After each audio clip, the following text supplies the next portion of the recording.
Sobrou pra mim o bagaço da laranja. Sobrou pra mim o bagaço da laranja. Fui no pagode, acabou a comida, acabou a bebida, acabou a laranja. Sobrou pra mim o bagaço da laranja. Sobrou pra mim o bagaço da laranja. Me disseram que no céu uma mulher. Today, the rapid development of communications technologies has left many struggling to keep up with the possibilities that seem to grow almost daily. The challenges have been no less for the Catholic Church, which grapples with the vast opportunities that media present for evangelization. Perhaps this is nowhere better reflected than in Brazil, where, spurred on by the vast number of U.S.-based sects investing in Brazilian media, the Catholic Church has to date established 3 national television networks and over 200 radio networks. When we understood that other churches were growing and attracting millions of Brazilian people, we started the Rede Vida television network. Our television considers the needs of Brazilian families and obeys the following 5 principles: ethical, moral, social, civic, and Christian. We are a Christian television, not only as a fruit of the Catholic Church, but because of this Christian responsibility, which allows that those who love Jesus, anywhere they are, to understand that Rede Vida is a television channel where communication has a duty to foster Christian evangelization.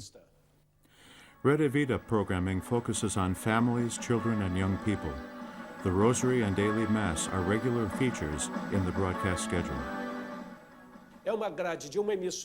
Our programming is characteristic of any public TV, carrying essential communication, carrying the news, but not obsessed by the tragedies of each day.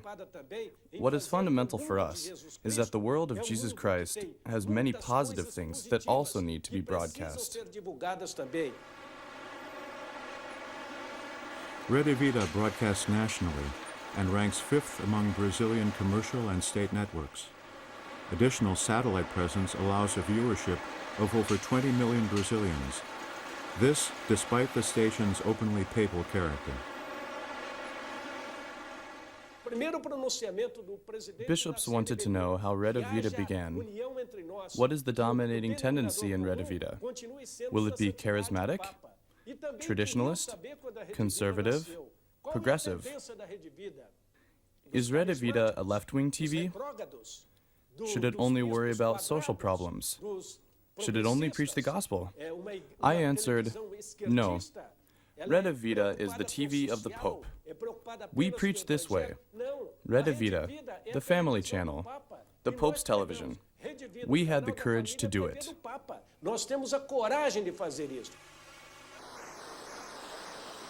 The good news is transmitted through the media, not only in big cities like Sao Paulo, but also here deep in the Brazilian countryside. In 1988, the charismatic community Cancao Nova, a new song, was founded, and through the development of its TV and radio apostolate, has become a symbol of Brazil's spiritual renewal. When my bishop in the city of Lorena received Pope Paul VI's document entitled Evangelii Nunciandi, he was very impressed. He called me and said, "Do something for the youth." So I started. I organized a course I called the Catechumenate, designed for young people. It was a very strong experience of God, a deep catechesis, and a strong disposition for an apostolic life. We started a community in 1988 where young people lived together with me. We prayed a lot together, studying the Word of God. In 2 years, God moved us clearly in the direction of mass media. Everything developed through experience.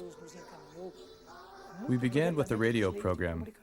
Shortly afterwards, we had 3 radio programs, and someone gave us equipment because we had no studio. We were recording the program in my house, with the noise of birds, the barking of the dog, but we were loyal. We kept faithful to that idea. Every day, we had 3 programs for 3 different radio stations.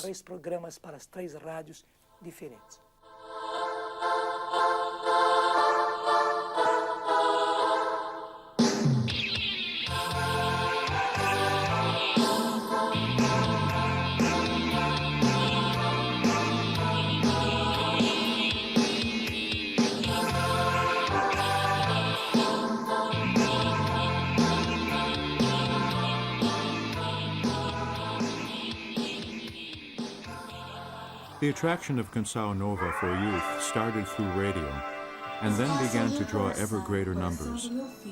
The charismatic expression of faith grew quickly, and soon this small regional radio received the satellite uplink necessary to cover the country and a larger audience.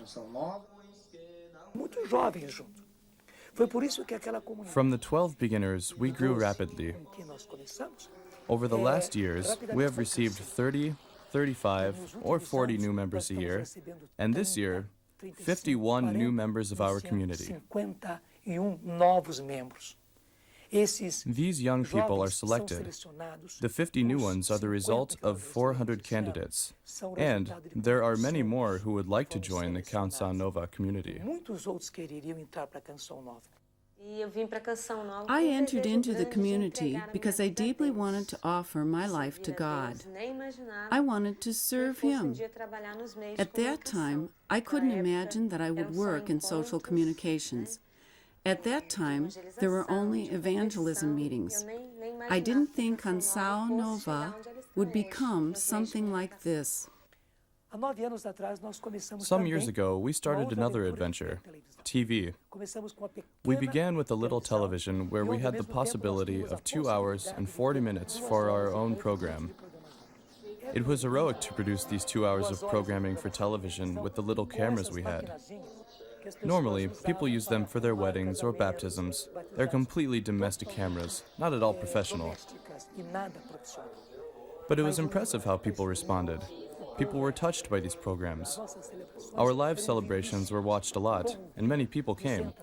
200, 400, 500 people coming to participate in our liturgical celebrations.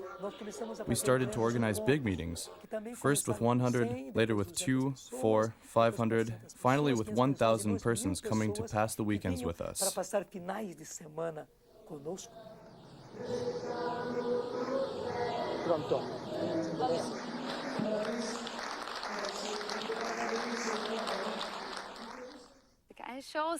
We have shows, films, and youth programs presented by Cancao Nova. We have entertainment programs similar to those of the world, but ours do not belong to the world. The entertainment of the world is often poor, but here we can find healthy entertainment with God through the charismatic renewal. It's something joyful. It's not that old stagnant Catholicism, but a joyful religiosity. The family of the charismatic renewal, Cancao Nova, keeps our faith warm.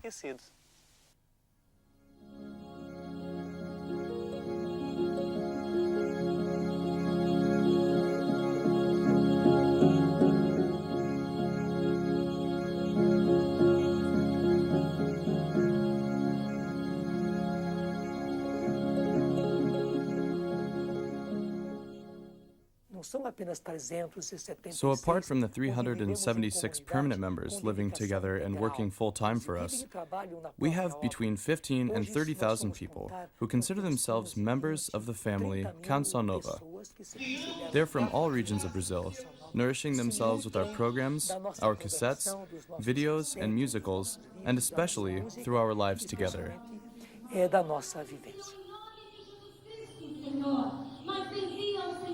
Cancao Nova is a public society of the faithful. Its members are lay consecrated, married, seminarians, priests, and sisters. Members work for the community in all sectors of media production.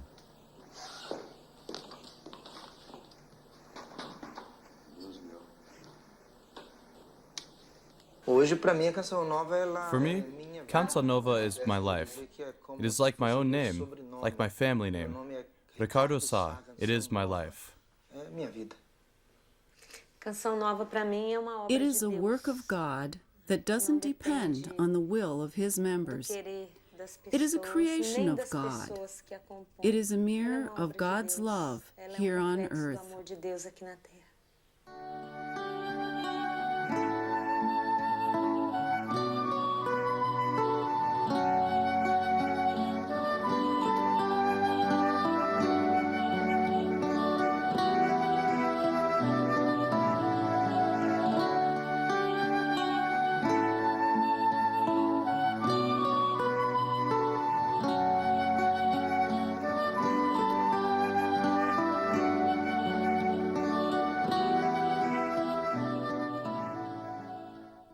Cancao Nova answers the church's call today.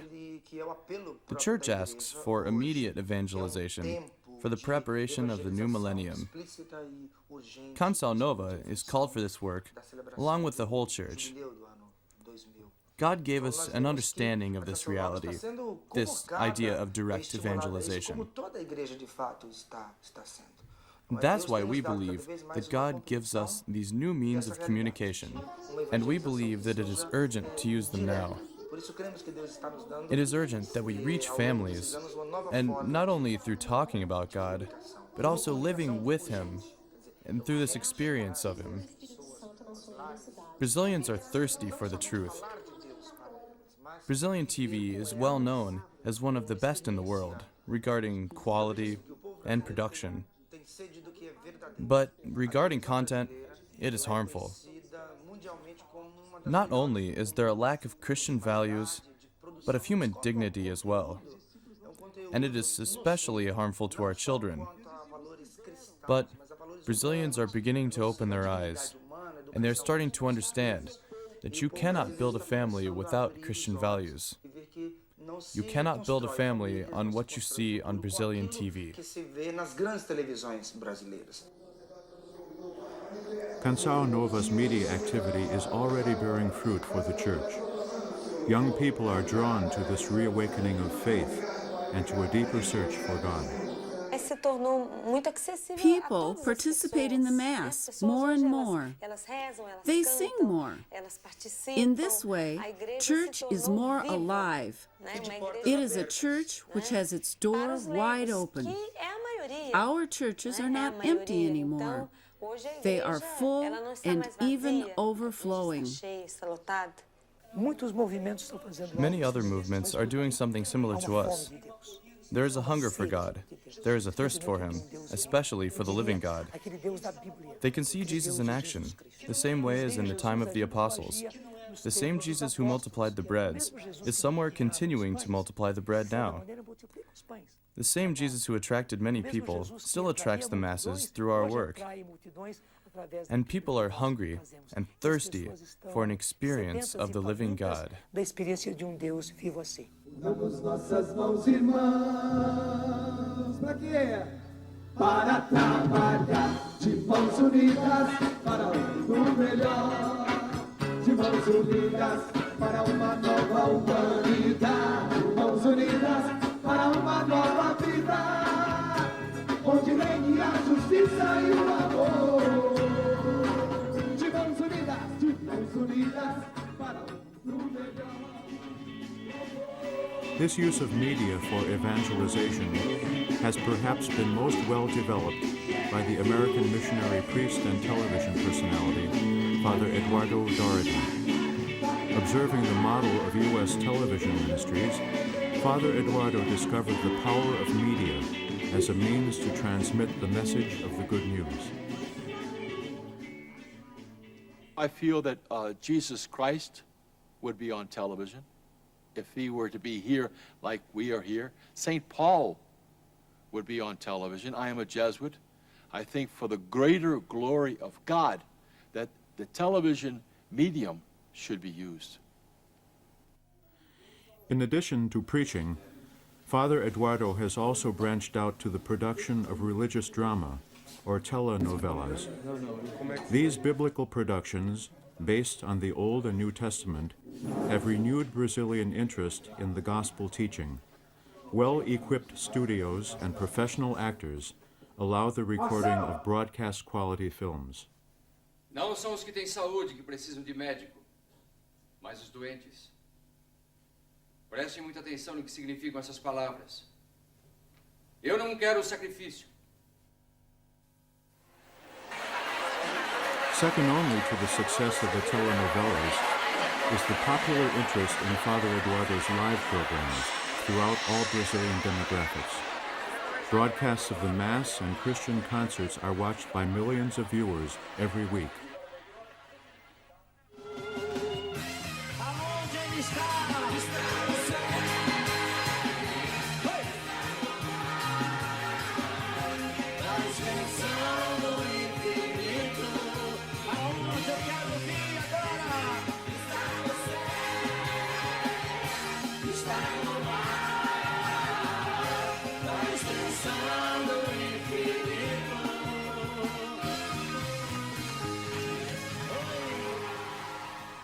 Our association here in Brazil receives over 45,000 letters every month. We have, like I say, over 100,000 monthly benefactors. We know that our telenovelas is not the most watched because it's on the Catholic television network, but we know that the viewing audience is over 3 million people. We are going to start our own television network. This place here in Campinas, in Valinhos, is going to be the main station. We are going to the satellite, and we are expecting to have, in the next 4 or 5 years, between 400 and 500 repeater stations throughout all of Brazil.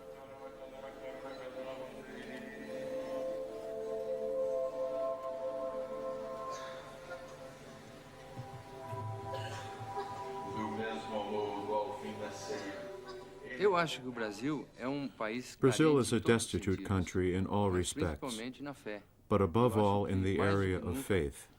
Diante de mundo tão tumultuado, tão I believe that now, more than ever, eu acho que mais when do the que world is nunca, so confusing and dangerous, o quanto that mais the se more we evangelizar na evangelize on televisão, TV, the better. e And é that isso is que what nós we estamos do fazendo here. aqui, melhor. Com No certeza. doubt about it. Eu I'm sinto perfectly sure that I absolutamente que evangelize. estou evangelizando. People who meet me wherever I go Pelo contato say que eu that tenho they com are as really pessoas, touched by pelos my lugares work. que eu frequento, That as is the pessoas, fruit, se sentem the muito result tocadas. of our work. E isso é fruto do nosso trabalho, não é?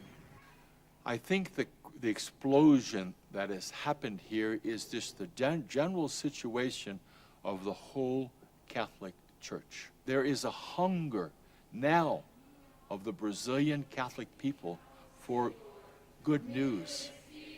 There's the whole situation also of this charismatic renewal, which is united and has a great spirit of evangelization. Putting all of this together, we have a wonderful situation for Catholic television here in Brazil. The most difficult period for any of these initiatives is the startup, the moment when the seeds are planted, with a natural concern about whether the roots will take hold and grow to maturity in the service of the Church. Struggling in countries where startup financing is scarce, organizations like Cancao Nova and Father Eduardo turn to the international arena, specifically the international Catholic charity Aid to the Church in Need.